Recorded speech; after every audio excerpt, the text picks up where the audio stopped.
వెలుగు కనపడగానే ఒక్కసారి అరుణాచలం అంతా మార్మోగిపోతుంది. అరుణాచల శివ అరుణాచల శివ అరుణాచల శివ అరుణాచల అని ప్రత్యేకంగా అదే పలుకుతారు. ఆ 4 నామాలు పలుకుతారు. అరుణాచల శివ అరుణాచల శివ అరుణాచల శివ అరుణాచల. ఆ నామం ప్రతిధ్వనించిపోతుంది, దిక్కులు మారుమోగిపోతాయి నామం.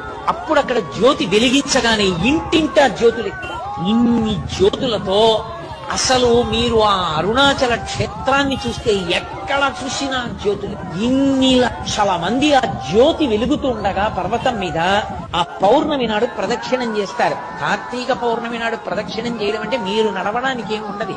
మీరు అంగుళం ఖాళీ వస్తే కాలు కదుపుతూ వెడుతూ ఉండడమే అంతే. అలా తిరుగుతారు. అసలు అది జనం ఇలా ఇలా నడుస్తూ ఆ గిరి చుట్టూ తిరిగే స్థితిని చూడడం అంత అద్భుతంగా ఉంటుంది.